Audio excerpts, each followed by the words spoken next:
जय हिंद। आज हम क्लास 10th के बायोलॉजी का चैप्टर नंबर 1 है जिसका नाम है लाइफ प्रोसेस, उसके बारे में पढ़ेंगे। देखिए, हमारे क्लास 10th के साइंस में तीन विज्ञान है, फिजिक्स, केमिस्ट्री एंड बायोलॉजी। तो हम बायोलॉजी का चैप्टर नंबर 1 पढ़ेंगे जिसका नाम है लाइफ प्रोसेस, जिसे हिंदी में कहते हैं जैव प्रक्रम। तो जैव प्रक्रम प्रक्रम है क्या? जैव प्रक्रम, देखो, जीवन प्रक्रियाएं या जैव प्रक्रम एक ही है। जीवन प्रक्रियाएं हैं क्या? जीवन प्रक्रियाएं क्या है?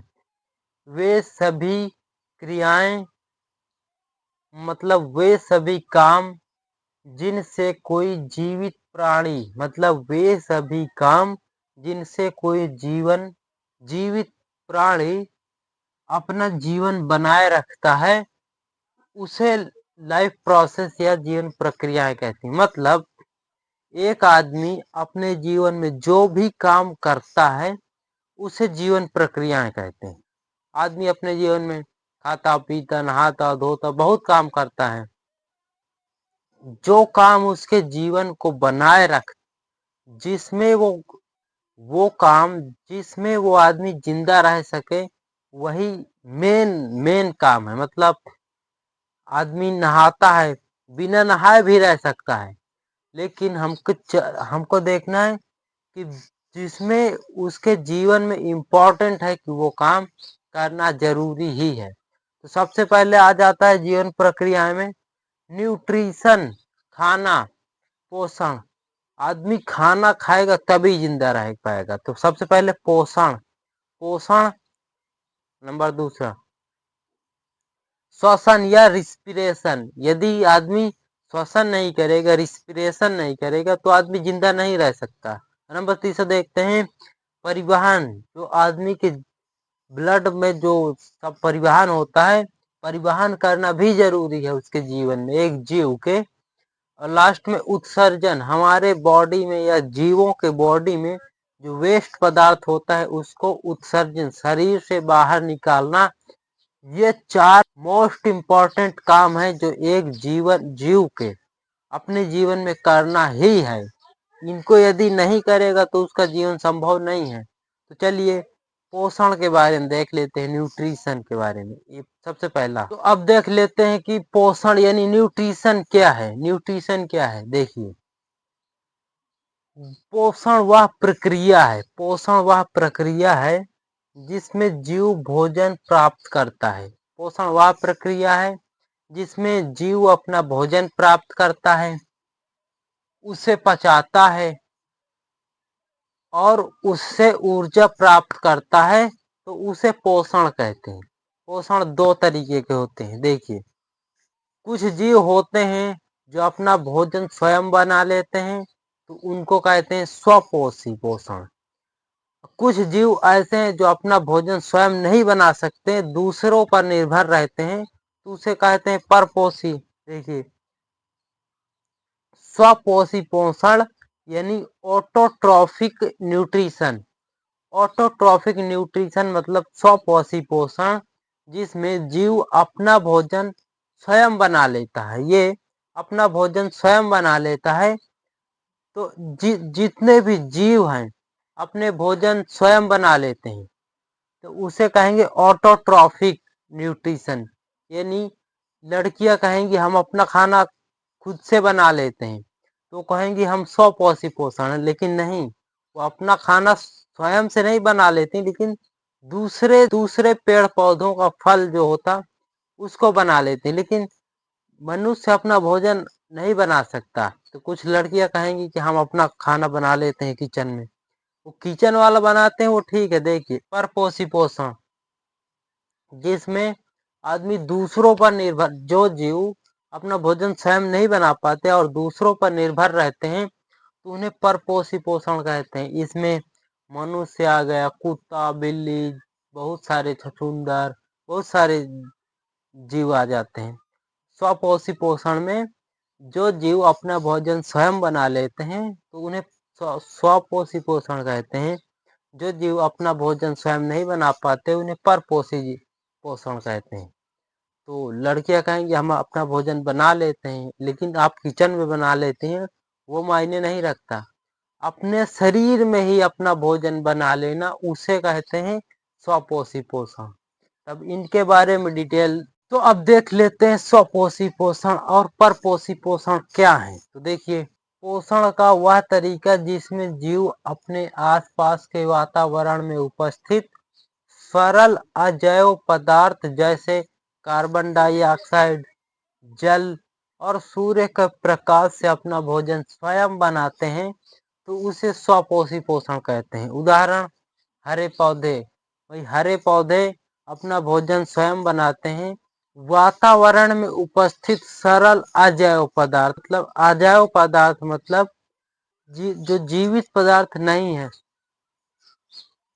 जैसे कार्बन डाइऑक्साइड, हम कार्बन डाइऑक्साइड छोड़ते हैं और पेड़ पौधे हमारा कार्बन डाइऑक्साइड ले लेते हैं। ये एक लड़का है, ये कार्बन डाइऑक्साइड छोड़ता है, तो ये पेड़ कार्बन डाइऑक्साइड ले लेता है। ये पेड़ कार्बन डाइऑक्साइड ले लेता है और ऑक्सीजन छोड़ देता है वातावरण में। वातावरण में उपस्थित कार्बन डाइऑक्साइड ले लेता है, उससे अपना भोजन बना के ऑक्सीजन छोड़ देता है, तो ऑक्सीजन ये ले लेता है। देखिए, भगवान ने इतना अच्छा, या प्रकृति ने इतना अच्छा बनाया है कि आदि ये जो जीव हैं, ये कार्बन डाइऑक्साइड छोड़ेंगे तो ये कार्बन डाइऑक्साइड से ऑक्सीजन बना देगा। तो इस तरह ये चलता रहेगा। देखिए, ये कार्बन डाइऑक्साइड छोड़ा, ये कार्बन डाइऑक्साइड ले लिया और ये ऑक्सीजन बना दिया, तो ऑक्सीजन ये ले लिया। देखिए, ये छोड़ता है तो ये ले लेता है। इस तरह प्रोसेस चलता है। ये वह पोषण का वह तरीका जिसमें जीव अपना भोजन स्वयं नहीं बना सकता, बल्कि अपने भोजन के लिए अन्य जीवों पर निर्भर रहता है। जैसे मनुष्य अपना भोजन नहीं बना सकता, दूसरे जीवों पर निर्भर रहता है। और अन्य जीव जैसे कुत्ता, बिल्ली, छछूंदर, घोड़ा, हाथी, ये अपना भोजन स्वयं से नहीं बना सकते, दूसरे जीवों पर निर्भर रहते हैं।